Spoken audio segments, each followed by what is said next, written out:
Hello friends, कैसे हैं आप सब। क्या हाल चाल है जी आप लोगों के। आई होप सो सब बहुत बढ़िया होंगे और मैं उम्मीद करता हूं सर आप लोगों की सीएमए इंटर की तैयारी बहुत अच्छी चल रही होगी। अक्टूबर 21 अटेम्प्ट के लिए आप लोग पूरी तरीके से प्रिपेयर्ड होंगे। आपके सर एग्जाम्स की काफी हद तक आपको एक्सटेंशन मिल गया है, तो तैयारी आपकी और भी ज्यादा जोरों शोरों पे चल रही होगी। और मैं उम्मीद करता हूँ सर बहुत सारे बच्चे सीएमए इंटर का जो अभी अक्टूबर वाला अटेम्प्ट है वो विद रैंक क्लियर करके निकलेंगे। ठीक, मैं पूरी पूरी आपको ब्लेसिंग्स देता हूँ और पूरी पूरी उम्मीद ये रखता हूँ। ठीक है जी। सो गाइज, इंस्टीट्यूट ने आप लोगों के लिए कुछ मॉक टेस्ट पेपर लॉन्च करे हैं। एक उन्होंने पेपर पैटर्न बता दिया कि जो ऑनलाइन एग्जाम्स अब होने वाले हैं अक्टूबर में, उनका पेपर पैटर्न किस तरीके से रहेगा। बहुत सारे क्वेश्चंस हैं माइंड में, मैं कोशिश करूंगा एक एक करके सारे क्वेश्चंस के आंसर्स देने की। जो भी क्वेश्चंस हैं, जो भी पॉसिबल क्वेश्चंस मेरे पास क्वेरीज आ चुकी हैं, वो सब चीजें मैं डील कर दूंगा इस वीडियो में। तो वीडियो को पूरी एंड तक देखना, बीच में स्किप मत करना। यहाँ पर मैं पूरा आपका फाइनेंशियल अकाउंटिंग के पेपर की डिस्कशन करने वाला हूँ कि पेपर पैटर्न किस तरीके से होगा। फाइनेंशियल अकाउंटिंग की भी वीडियो आ जाएगी, कंपनी अकाउंट्स एंड ऑडिट की भी वीडियो आ जाएगी, सीएमए फाउंडेशन अकाउंट्स की भी वीडियो आ जाएगी और सीएमए फाइनल सीएफआर की भी वीडियो आ जाएगी। ये सारी वीडियोस आप लोगों को चैनल पे मिल जाएंगी। तो आज पहली वीडियो में लॉन्च कर रहा हूं, that is your financial accounting के किस तरीके से आप लोगों का पेपर पैटर्न होने वाला है। ठीक है जी। देखो, सबसे पहली चीज तो मैं थोड़ा सा इंस्टीट्यूट से नाराज भी हूं। क्यों नाराज हूं सर? मुझे ये समझ में नहीं आता सर, इंस्टीट्यूट ऑनलाइन एग्जाम्स क्यों करवा रहा है। वाई ऑनलाइन एग्जाम्स क्यों करवा रहा है भाई साहब ऑनलाइन एग्जाम्स? एक चीज मुझे पल्ले नहीं पड़ रही, जब हर इंस्टीट्यूट ऑफलाइन एग्जाम्स करवा रहा है तो सीएमए इंस्टीट्यूट ऑनलाइन एग्जाम्स क्यों करवा रहा है।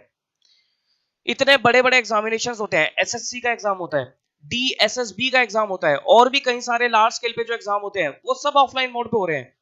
तो सीएमए इंस्टीट्यूट ऑनलाइन एग्जाम क्यों करवा रहा है? चलो उन सब चीजों को छोड़ो, वो हमारी फील्ड के नहीं है एसएससी वगैरह। ICAI, institute of chartered accountants of India, CS institute, ICSI, जब वो भी ऑफलाइन एग्जाम्स करवा पा रहे हैं तो सीएमए इंस्टीट्यूट ऑनलाइन एग्जाम्स के चक्कर में क्यों पड़ा हुआ है?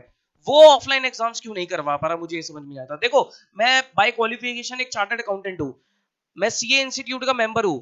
मैं ये नहीं कर रहा, मैं कोई सीए इंस्टीट्यूट को फेवर नहीं कर रहा, वहां भी बहुत कमियां हैं। लेकिन एग्जामिनेशन मोड के लिए मैं सीए इंस्टीट्यूट की तारीफ करना चाहूंगा सर, वो बहुत सक्सेसफुली और बहुत अच्छे से एग्जाम करवा पा रहे हैं। सीएम इंस्टीट्यूट क्यों ऐसा नहीं कर पा रहा, मुझे इसका क्वेश्चन का आंसर नहीं मिला। ठीक है, देखो पिछले साल सिचुएशन अलग थी, वर्स्ट सिचुएशन थी, तब इंस्टीट्यूट ने ऑनलाइन एग्जाम्स करवाया और वो कुछ खास चला नहीं। होम बेस्ड एग्जाम करवाया, वो बिल्कुल ही बेकार करवा दिया इन्होंने। चलो जो भी है वो तो छोड़ो, जो हो गया हो गया। लेकिन अब तो सर ऑफलाइन एग्जाम्स करवाए जा सकते थे, पहले तो अक्टूबर तक इन्होंने एक्सटेंशन दे दी। ठीक, फिर उसके बाद ऑनलाइन एग्जाम्स। अरे भाई साहब क्यों? तुम पहले ले लो एग्जाम्स और ऑफलाइन ले लो। और मजे की बात क्या है, वो कहते हैं कि सेंटर बेस्ड एग्जाम होगा, ऑनलाइन एग्जाम होगा, सेंटर बेस्ड होगा। अरे जब सेंटर पे तुम बच्चे को बुला ही रहे हो तो पेन पेपर पे एग्जाम क्यों नहीं लिया जा रहा? रिसोर्सेस की कमी थोड़ी ना है। दो शिफ्ट में ले लो। सीए इंस्टीट्यूट ने दो बारी में एग्जाम्स लिए थे, दो शिफ्ट में एग्जाम लिए थे, आप भी ऐसा कर लो। लेकिन एग्जाम तो ऑफलाइन मोड पे लो, ऑनलाइन एग्जाम थोड़ी ना चलते हैं। ऊपर से आपने जो पेपर पैटर्न अब निकाला है, बिल्कुल ही सर समझ में नहीं आ रहा, आउट ऑफ द फोकस है कि क्या पेपर पैटर्न है। पूरा एमसीक्यूज कर दो तब तो मैं मानू भी, ठीक है पूरा एमसीक्यूज है, ऑप्शन सेलेक्ट करना है, तुम्हें यहां पर टाइपिंग भी करवानी है। थ्योरी में चलो ठीक है, बच्चा जैसे तैसे करके थ्योरेटिकल चीजें टाइप कर लेगा, प्रैक्टिकल में टाइपिंग करवा रहे हो। हम ऑडिट करते हैं, हम बैलेंस शीट बनाते हैं, एक्सेल वगैरह पे बैलेंस शीट बनाते हैं, बहुत टाइम लग जाता है एक एक बैलेंस शीट बनाने में। यहां पर आप उम्मीद करते हो कि सर बच्चा हर क्वेश्चन को प्रॉपर तरीके से सॉल्व कर देगा, विद इन टाइम कर देगा और टाइप करके कर देगा सॉल्व। पॉसिबल ही नहीं है, पेपर छूट जाएगा बच्चों का, फिर क्या करोगे आप? पता नहीं सर। तो मैं सीएम इंस्टीट्यूट से इस चीज पे फेवर नहीं करता। देखो, मेरी कोई उनसे कोई पर्सनल ग्रजेस नहीं है, मेरा कोई उनसे कोई ऐसी कोई बात नहीं है। कहीं ना कहीं ये अच्छी चीज भी करते हैं, लेकिन ये चीज मुझे अच्छी नहीं लगी इनकी। चलो छोड़ो, अब जो भी है, अब जैसा भी है, आप लोगों को एग्जाम्स देने हैं तो हम पेपर पैटर्न को डिस्कस करते हैं। ये देखिए जी, तो ये आपका सर फाइनेंशियल अकाउंटिंग का पेपर पैटर्न है जो उन्होंने निकाला है। ये एक मॉक टेस्ट पेपर से इन्होंने निकाला है, उसको हम डिस्कस करते हैं किस टाइप का आपका एग्जाम होने वाला है। एक मिनट।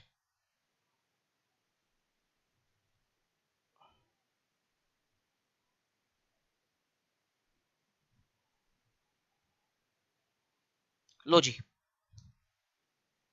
ये कुछ आप लोगों का एग्जाम पैटर्न है जो इंस्टीट्यूट ने रिलीज किया है, जिसको हम एक बार देख लेते हैं कि किस तरीके से आप लोगों का एग्जाम होने वाला है। देखो, 100 नंबर का पेपर है आपका।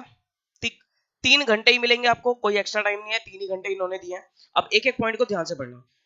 वो कहता है देयर आर 4 सेक्शंस, 4 सेक्शंस में डिवाइड आपका paper, section A B C D, to be answered subject to the instruction given against each section. हर सेक्शन के अगेंस्ट उन्होंने कुछ ना कुछ इंस्ट्रक्शन दे रखे हैं, उसको फॉलो करके आपको 4 सेक्शन में अपना पेपर पूरा करना है।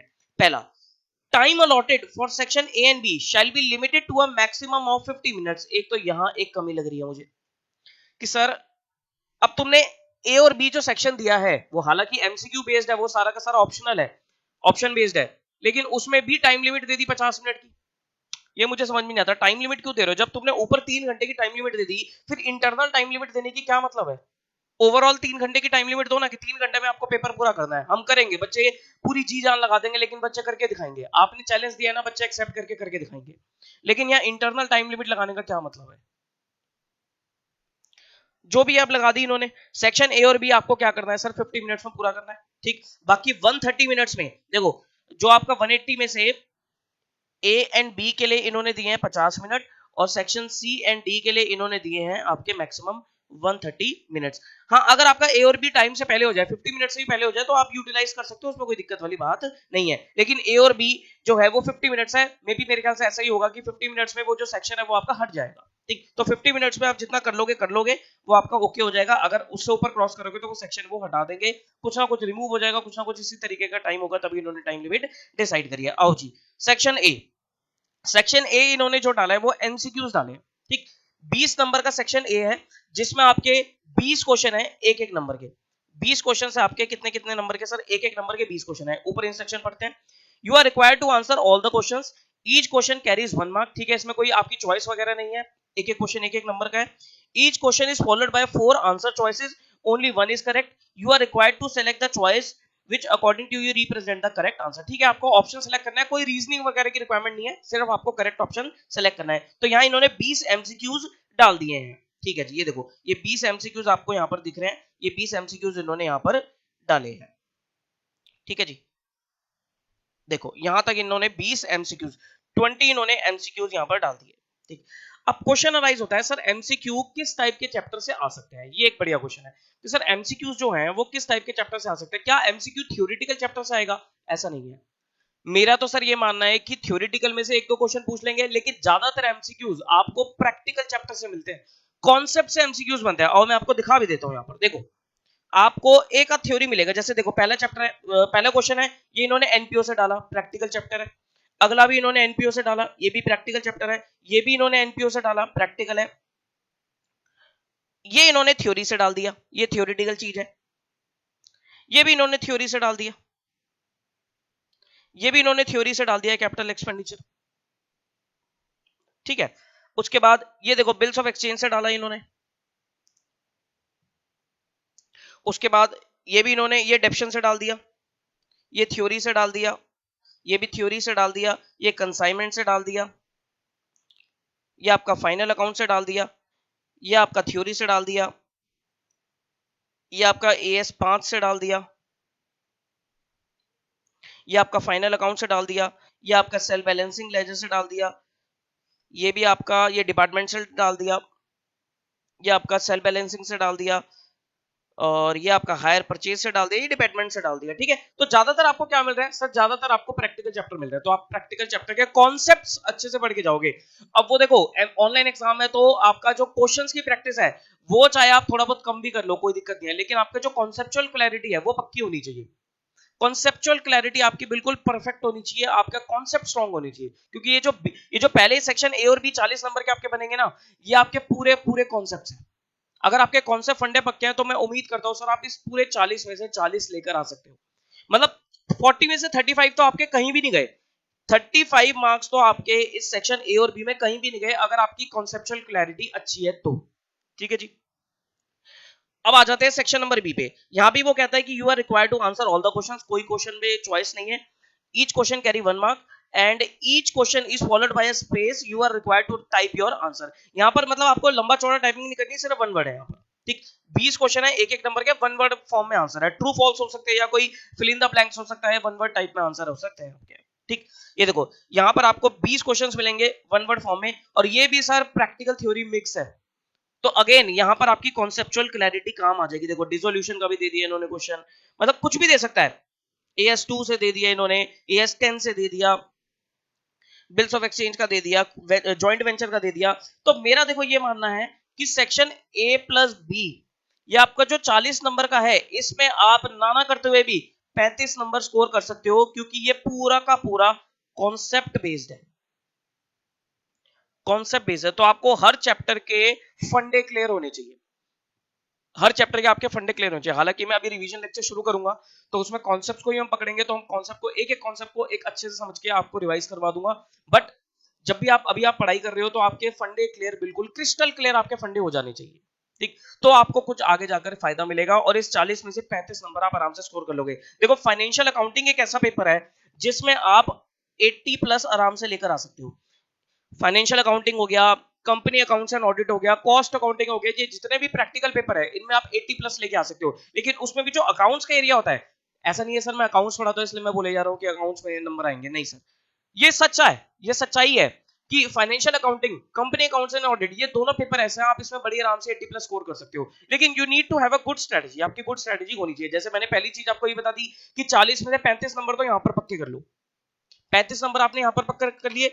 उसके बाद आपके कितने नंबर बचे 80 के लिए, लेस कर लो सर, 80 के लिए आपके 45 मार्क्स बचे, 45 मार्क्स बचे। तो यानी कि जो 60 नंबर का अगला पेपर है, उस 60 में से अगर आप 40-45 नंबर भी लेके आते हो तो आप 75-80 के आसपास नंबर आप आराम से खींच सकते हो, ठीक। अब मैं आपको यहाँ पर स्ट्रेटेजी बताऊंगा सेक्शन सी और डी की। ओके जी, अब आ जाओ सर, इन्होंने क्या किया है, सेक्शन ए और B, section A and B इन्होंने पूछ लिया आपसे 40 मार्क्स का। अब वो कहते हैं कि जो सेक्शन सी है, कलर चेंज कर लेते हैं, ये जो सेक्शन सी है आपका, ये कितने मार्क्स का है, ये आपका है सर 40 मार्क्स का। सी सेक्शन जो है वो आपका 40 मार्क्स का है। इसमें इन्होंने क्या कहते हैं, ये कहता है you are required to answer any 4 out of 6 questions in this section. ठीक है सर, कोई बात नहीं, 6 में से कोई भी आपको 4 क्वेश्चन करने हैं, 2 क्वेश्चन आप छोड़ सकते हो। ईच क्वेश्चन, यहां एक प्रॉब्लम शुरू होगी, each question is followed by a space where you are required to type your answer. ठीक, वो कह रहा है हर क्वेश्चन के साथ स्पेस है जहां पर आपको अपने आंसर को टाइप करना है। ठीक, यहां थोड़ी सी दिक्कत है, यहां पर आपको टाइपिंग चाहिए। तो देखो अभी आपके पास टाइम है, आप अपनी टाइपिंग स्पीड के ऊपर वर्क करो। सिस्टम सबके पास होता ही है सर, टाइपिंग स्पीड के ऊपर वर्क करो। ठीक है, मैं मानता हूं सर कुछ बच्चों के पास सिस्टम नहीं भी होता, मेरे ही कई सारे ऐसे स्टूडेंट्स हैं जो सर सिस्टम नहीं है जिनके पास, वो मोबाइल वगैरह में क्लासेस देखते हैं। तो मैं आपको सर ये सजेस्ट करूंगा थोड़ा आसपास साइबर कैफे चले जाओ, थोड़ा टाइपिंग स्पीड पे अपना काम करो। मतलब आपको अपनी स्पीड थोड़ी बनानी पड़ेगी, क्योंकि जो बच्चा पहली पहली बार टाइपिंग कर रहा होता है या आंसर मतलब टाइपिंग का काम कर रहा होता है, वो स्पीड इतनी नहीं होती है। ठीक, तो आपको स्पीड पे थोड़ा वर्क कर लेना चाहिए। ठीक, साइबर कैफे जाओ, अपने यार दोस्तों, देखो यार दोस्त यहीं पर ही काम आते हैं और पता लग जाएगा कौन सच्चा यार है कौन बेकार यार है। ठीक, रिश्तेदारी यहाँ पर काम आ जाती है कि आपको सिस्टम मिलता है या नहीं मिलता। किसी ना फैमिली में कहीं ना कहीं किसी के पास लैपटॉप जरूर होगा, दोस्तों में किसी के पास लैपटॉप जरूर होगा, उससे मांग लो कि सर भाई मेरे को 2-4-5 दिन के लिए लैपटॉप दे दो। ठीक, देखते हैं कौन कितना काम आता है। अगर नहीं काम आता तो सर भाड़ में जाए दुनियादारी, साइबर कैफे जिंदाबाद, साइबर कैफे चले जाओ। समझ रहे हो मेरी बात? ठीक, तो देखो आपको 6 में से कोई भी 4 क्वेश्चन करने हैं। ठीक, अब इन्होंने किस तरीके से वेटेज दी है, एक क्वेश्चन के इन्होंने क्या करा है, मेरे ख्याल से 2-2 पार्ट बना रखे हैं 10-10 नंबर के, मतलब 2 पार्ट बना रखे हैं 6 और 4 नंबर के। ठीक, जैसे इन्होंने यहाँ पर एक पहला क्वेश्चन दिया, ये पहला क्वेश्चन इन्होंने फाइनल अकाउंट्स का दिया। ठीक, और वो कहते हैं कि भाई पीएनएल और बैलेंस शीट में क्या क्या फर्क पड़ेगा। ये इन्होंने बोला कि पीएल पे इफेक्ट दिखाओ, बैलेंस शीट पे इफेक्ट दिखाओ, कि भाई पीएल में क्या होगा, उससे बैलेंस शीट में क्या उसका ट्रीटमेंट रहेगा। ये सारी चीजें आपको बता के चलनी है। I think rectification of error का है, रेक्टिफिकेशन ऑफ एरर का है, आरओई का है। और आरओई में वो बोल रहे हैं कि भाई पीएल और बैलेंस शीट में क्या क्या इफेक्ट आएगा वो आपको बताकर दिखाना है। रीजनिंग वाला क्वेश्चन हो गया। ये मुझे लगता है सर बच्चा टाइपिंग अगर यहाँ प्रैक्टिस करेगा तो ये टाइपिंग रीजनिंग वाला क्वेश्चन कर सकता है। ठीक, उसके बाद इन्होंने अगला क्वेश्चन दिया, ये इन्होंने उससे दिया डिसोल्यूशन का कवर किया, यहाँ पर डिसोल्यूशन कवर किया, एंट्रिया डाली इन्होंने डिसोल्यूशन की, और यहाँ पर इन्होंने क्या बोला, रीजनिंग मांगी है इन्होंने आपसे। मतलब हर क्वेश्चन के इन्होंने क्या मांगे, रीजनिंग मांगी है। ठीक है, ये भी मुझे लगता है कि बच्चा टाइपिंग वाला रीजनिंग कर सकता है।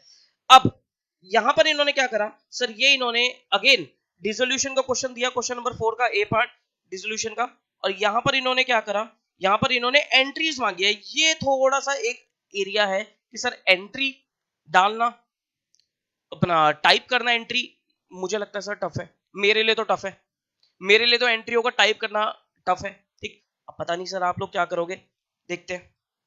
यहाँ पर एंट्री मांगी इन्होंने, और यहाँ इन्होंने क्या करा, एक थ्योरी क्वेश्चन पूछ लिया यहाँ पर आपसे इन्होंने, एक थ्योरेटिकल क्वेश्चन पूछ लिया, ये एक नॉर्मल सा क्वेश्चन है जो आप थ्योरेटिकली टाइप करके चल सकते हो। अब क्वेश्चन नंबर 5 में इन्होंने देखो डिपार्टमेंटल का क्वेश्चन पूछा। अब यहां पर एक बड़ा ब्लंडर कर दिया इन्होंने, 8 नंबर का डिपार्टमेंटल का क्वेश्चन पूछा, फॉर्मेट भी खुद ही दे दिया। अब एक चीज बताओ यार, बच्चा कोई फॉर्मेट रट के थोड़ी ना आता है, इन्होंने अपनी बुक के हिसाब से फॉर्मेट दे दिया कि भैया इस फॉर्मेट के हिसाब से आपको क्वेश्चन सॉल्व करना है। अब मुझे समझ में आता है यार, बच्चा कोई फॉर्मेट रटेगा थोड़ी ना, बच्चा तो कॉन्सेप्ट समझता है और अपने हिसाब से आंसर को प्रेजेंट करता है, वो भी ठीक होता। या तो तुम क्या करते, या तो तुम यहां पर खाली स्पेस छोड़ देते कि भैया अपने हिसाब से क्वेश्चन को करो, जो कि सर बहुत दिक्कत वाली बात है, कैसे वो लाइन वाइन ड्रॉ करेगा।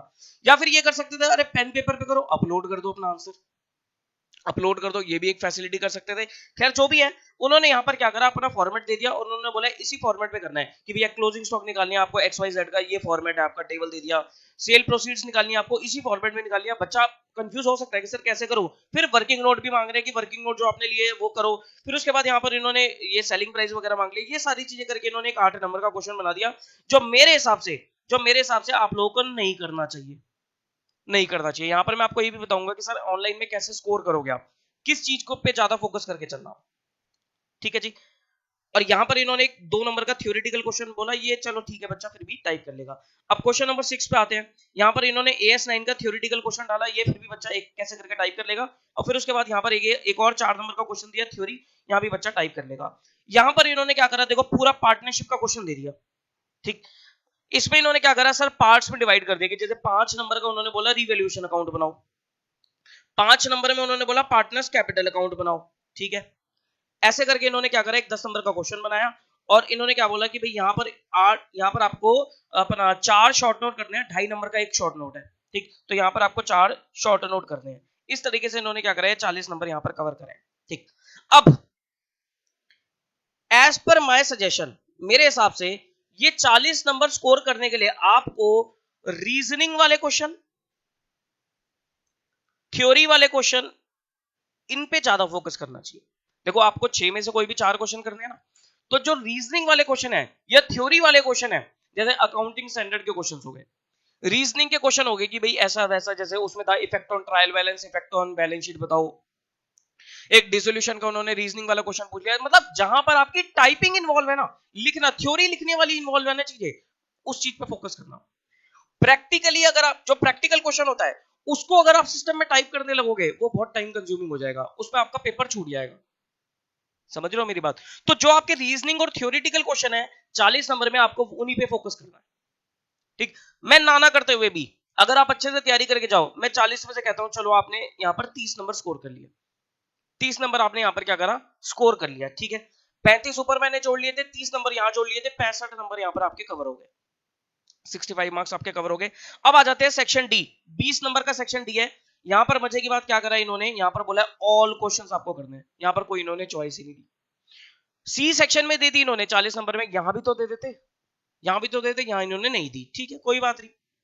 तो each question is followed by space where you type the answer. यहां पर देखो इन्होंने क्या करा, सब प्रैक्टिकली मांगा आपसे, यहां पर आपको प्रैक्टिकल करना है, बड़े क्वेश्चन को प्रैक्टिकल में। जैसे यहां पर ये इन्होंने इंश्योरेंस क्लेम का क्वेश्चन डाला, इंश्योरेंस क्लेम का क्वेश्चन डाला, कितने नंबर का डाला वो देख लेते हैं। यहाँ पर देखो इन्होंने पार्ट्स में ब्रेक कर दिया, जैसे 3 नंबर में इन्होंने बोला ट्रेडिंग अकाउंट बनाओ, ठीक। 3 नंबर में उन्होंने बोला मेमोरेंडम ट्रेडिंग अकाउंट बनाओ। 2 नंबर में इन्होंने बोला अपना क्या निकालो, अपना क्लेम निकाल के दिखाओ। तो 3 और 3 6 और 2 8, 8 नंबर का इन्होंने इंश्योरेंस क्लेम का क्वेश्चन डाला है, ठीक है। अच्छा 2 नंबर का ये भी है, तो 8 और 2 10 हो गया। 10 नंबर का इन्होंने अपना क्या नाम है, इंश्योरेंस क्लेम का क्वेश्चन दिया है। और यहां पर आपको क्या करना है, अपना प्रैक्टिकल करना है, करना ही पड़ेगा, कोई ऑप्शन नहीं है, ठीक है। देखो इंश्योरेंस क्लेम में क्या होता है कि फॉर्मेट फिक्स्ड है, यहां पर कहीं से भी आप कर लो, कोई भी चीज रेफर कर लो, चाहे आप मेरे लेक्चर रेफर कर लो, स्टडी मैट रेफर कर लो, फॉर्मेट फिक्स है। लेकिन बहुत सारे ऐसे चैप्टर्स है जहां पर सर फॉर्मेट फिक्स नहीं है, हम किसी और तरीके से कराते हैं, बुक में किसी और तरीके से होगा, वहां पर मैं आपको रिकमेंड करूंगा सर आप रीजनिंग और थ्योरी वाले क्वेश्चन पे ज्यादा फोकस करना। यहाँ पर इंश्योरेंस क्लेम वो आपको देगा ही देगा एक क्वेश्चन, ठीक, तो इसको पक्का करके चलना। 10 नंबर का क्वेश्चन इन्होंने यहाँ पर इंश्योरेंस क्लेम डाल दिया। अब यहां पर क्या किया है इन्होंने, एनपीओ का क्वेश्चन डाला है, एनपीओ का क्वेश्चन डाला है, इसमें इन्होंने बोला 2 नंबर में सब्सक्रिप्शन निकालो। उसके बाद 3 नंबर में इन्होंने बोला रिसीट एंड पेमेंट अकाउंट बनाओ। 2 नंबर में इन्होंने बोला आपसे मेडिसिन कंज्यूम निकालो। 3 नंबर में इन्होंने बोला आपसे इनकम एक्सपेंडिचर अकाउंट बनाओ। तो ऐसे कर करके इन्होंने क्या करा, अपने क्वेश्चन को बाइफरकेट किया है, एनपीओ का क्वेश्चन है, ठीक। तो ये आपका पेपर पैटर्न है। तो यहां से एक देखो क्या क्रक्स निकलता है। क्रक्स ये निकलता है कि sir section A plus B जो सबसे ज्यादा स्कोरिंग सेक्शन है 40 नंबर का, उसमें नाना करते हुए भी आप 35 मार्क्स स्कोर कर जाओगे, ठीक है। सेक्शन सी जो है वो 40 मार्क्स का है, ठीक। यहां पर थ्योरी प्लस रीजनिंग इन वाले क्वेश्चन पे ज्यादा फोकस करना, नाना करते हुए भी अगर आप अच्छे से तैयारी करो तो 30 नंबर यहां पर स्कोर कर जाओगे। सेक्शन डी जो है 20 नंबर का, ये पूरा मेरे हिसाब से प्रैक्टिकली रखने वाले हैं, पूरा प्रैक्टिकल रखने वाले हैं। तो यहां पर आप क्या करोगे, यहां पर अगर आपकी टाइपिंग स्पीड अच्छी है, कॉन्सेप्ट की क्लैरिटी अच्छी है, तो 15 नंबर आप यहां पर भी स्कोर कर जाओगे। 80 नंबर बन रहे हैं सर, 80 नंबर बन रहे हैं। थोड़ा बहुत सर अप डाउन चलेगा, मे भी कहीं ज्यादा भी आ जाए कहीं कम भी आ जाए, तो अप डाउन करते करते मैं ऑन एन एवरेज लेके चल रहा हूं कि आप इस पेपर में 80 नंबर आराम से स्कोर करके चल सकते हो। एक चीज, बस एक चीज इन्होंने अच्छी करी है, स्टेप वाइज मार्किंग इन्होंने यहां पर रखी है, स्टेप वाइज मार्किंग रखी है। जैसे ऊपर हमने देखा था एनपीओ का क्वेश्चन था कि 2 नंबर में सब्सक्रिप्शन है, 3 नंबर में रिसीट एंड पेमेंट अकाउंट है, तो स्टेप वाइज मार्किंग होगी, उससे बेफिक्र रहना, स्टेप वाइज मार्किंग आपको मिलेगी। बस ये आपका सर पेपर पैटर्न है जो इन्होंने दे दिया है। एक इन्होंने बस क्या गलती कर दी यहाँ पर कि 50 मिनट के अंदर अंदर, मैक्सिमम 50 मिनट में आपको सेक्शन ए और बी को कवर करना है, ठीक। और बैलेंस टाइम आप डी में लगा सकते हो, 130 मिनट आप यहाँ पर लगा सकते हो। आई बात मेरी समझ में, आई बात समझ में। तो sir this is your expected paper pattern for financial accounting. मैं उम्मीद करता हूं सर आपको चीजें समझ में आई होंगी, ठीक है। 2-3 चीजें इंस्टीट्यूट ने कमी रखी है, मेरे को ठीक नहीं लगी, वो मैंने आपको बता दिया है, बट अब जो भी है आपको इसी के साथ डील करना है। अब मुझे नहीं लगता सर इंस्टीट्यूट कोई चेंज करने वाला है, अब होगा तो ऐसे ही एग्जाम, लेकिन कैसे डील करना है वो आप लोगों को आना चाहिए सर। उसके लिए सर मैंने आपको बता दिया है। कोई दिक्कत परेशानी आई, व्हाट्सएप नंबर है मेरा, ठीक, 9717175748, यू कैन कॉन्टैक्ट मी। मुझे व्हाट्सएप कर देना, मैसेज डाल देना, फोन मत करना, सिर्फ मैसेज डालना, आपको रिप्लाई मिल जाएगा, ठीक है जी। बात समझ में आती है। Again sir conceptual clarity is most important. जो पहले सेक्शन है, सेक्शन ए बी, वहां पर पूरे कॉन्सेप्ट चलेंगे, तो अगर आपके फंडे क्लियर है तो 40 में से 40 भी स्कोर हो सकते हैं उसमें। उसके बाद तो चीजें चल सब्जेक्टिव हो जाती है, लेकिन पहले जो ए और बी के सेक्शन, जो सेक्शन ए और बी है 40 नंबर के, उसमें 40 में 40 स्कोर हो सकता है if you have strong concepts. समझ रहे हो, ठीक है। नेगेटिव मार्किंग वगैरह का कोई भी चक्कर बाजी यहाँ पर नहीं है, ठीक है जी। अब बच्चों के क्वेश्चन क्या क्या है सर, बच्चों का एक सबसे बड़ा क्वेश्चन ये आ रहा था मेरे पास कि सर दिसंबर 21 के एग्जाम्स भी क्या इसी तरीके से होंगे। देखो दिसंबर 21 के एग्जाम्स के बारे में अब फिलहाल तो इंस्टीट्यूट ने कुछ नहीं बोला, लेकिन जिस हिसाब से वो करवा रहा है, मुझे यही लगता है कि सर दिसंबर 21 भी इंस्टीट्यूट इसी तरीके से लेने वाला है। दिसंबर 21 भी वो इसी तरीके से लेने वाला है। पहली बात तो सर दिसंबर 21 एक्सटेंड होगा, ये तो डेफिनेटली सर होगा ही होगा। जब इन्होंने जून वाला अक्टूबर में पहुंचा दिया तो दिसंबर वाला एक्सटेंड तो होगा ही होगा, ठीक। अब चांसेस तो यही लग रहे हैं कि सर इंस्टीट्यूट इसी पैटर्न को अभी 2-3 अटेम्प्ट तक फॉलो करने वाला है। लेकिन अगर मान लो सर ये वाला पैटर्न सक्सेसफुल नहीं रहा, अक्टूबर वाला, जो मुझे लगता है सर ज्यादा सक्सेसफुल नहीं रहेगा, बच्चे ही सर अगेंस्ट हो जाएंगे इसके कुछ टाइम बाद, ठीक। तो अगर ये पैटर्न सक्सेसफुल नहीं रहा तो इंस्टीट्यूट सर ऑफलाइन मोड पे एग्जाम लेगा। तो दिसंबर के लिए, अभी के लिए तो आप यही मान के चलो इसी तरीके से एग्जाम होने हैं, लेकिन अगर ये अक्टूबर के बाद पता लगेगा कि अगर पैटर्न सक्सेसफुल नहीं रहा तो आपके एग्जाम ऑफलाइन भी हो सकते हैं। बाकी कंट्री की सिचुएशन के ऊपर भी डिपेंड करता है कि आगे कोविड का क्या रहता है। फिलहाल तो सर कोविड का मामला बिल्कुल ठंडा हुआ पड़ा है, बाकी आगे देखते हैं क्या होगा, ठीक। दिसंबर वाले बच्चे तैयारी कैसे करें, दिसंबर वाले बिल्कुल नॉर्मल तैयारी करते चलो, नॉर्मल तैयारी करते चलो, जैसे आप बचपन से पढ़ते आ रहे हो वैसे ही पढ़ते चलो, आपको तैयारी में कोई बदलाव नहीं करना है। थोड़ा सा बस क्या करो, टाइपिंग पे काम आप भी थोड़ा थोड़ा करने लग जाओ। अभी नहीं करोगे बाद में कर लोगे तब भी कोई दिक्कत वाली बात नहीं है, लेकिन थोड़ा थोड़ा आपको टाइपिंग पे काम कर लेना चाहिए। अक्टूबर वाले बच्चे ध्यान से सुन लेना भाई साहब, टाइपिंग पे काम कर लो। अगर आपने टाइपिंग पे काम नहीं किया तो आपको टाइपिंग में बहुत ज्यादा दिक्कत आ जाएगी। तो टाइपिंग स्पीड, आपको जो टाइम दिया गया है एक्स्ट्रा, टाइपिंग स्पीड के ऊपर अपना काम कर लो। सिस्टम में अपने चीजों को टाइप करना शुरू कर दो। थ्योरेटिकल आंसर है, उसको आपने आंसर फ्रेम किया, उसको लिखना शुरू करो। हर सब्जेक्ट के लिए, अकाउंट्स हो गया, लॉ हो गया, टैक्स हो गया, कैसे आपको टाइप करना है वो टाइपिंग पे आपका हाथ बैठ जाना चाहिए। क्योंकि अभी अगर आपने हाथ बैठा लिया एग्जाम में परफॉर्म कर जाओगे। लेकिन अगर आपने हाथ नहीं बटाया, एग्जाम में परफॉर्म नहीं करोगे ना, सिर्फ इसकी बात नहीं कर रहा, किसी भी एग्जाम में आपकी परफॉर्मेंस अच्छी नहीं आने वाली अगर आपका टाइपिंग पे हाथ नहीं बटा। मैं ये नहीं कह रहा सर आपकी टाइपिंग स्पीड बिल्कुल परफेक्ट हो जानी चाहिए, एक रीजनेबल हो जानी चाहिए, एक रीजनेबल हो जानी चाहिए कि आप टाइप कर लो, क्योंकि सर बहुत सारे बच्चे न्यू टू द कंप्यूटर्स होते हैं, न्यू टू द सिस्टम होते हैं, तो उनके लिए टाइपिंग स्पीड थोड़ा सा दिक्कत वाली बात आती है। लेकिन देखो फ्यूचर तो कंप्यूटर्स की है, तो आपको अपनी टाइपिंग स्पीड पे वर्क कर ही लेना चाहिए। बात समझ में आती है? बोलो जी, क्लियर होता है कॉन्सेप्ट? चलो जी, तो सर ये आपका पेपर पैटर्न है for financial accounting. I hope आपको जो पैटर्न है वो क्लियर होगा। अब मैं अगली वीडियो आपके लिए कंपनी अकाउंट्स एंड ऑडिट के लिए क्या आऊंगा, फिर सीएमए फाउंडेशन वालों के लिए भी लाऊंगा, फाइनल वालों के लिए भी लाऊंगा। ठीक है जी, चलिए फिर ऑल द वेरी बेस्ट, अच्छे से तैयारी करो, take care of yourself, bye bye.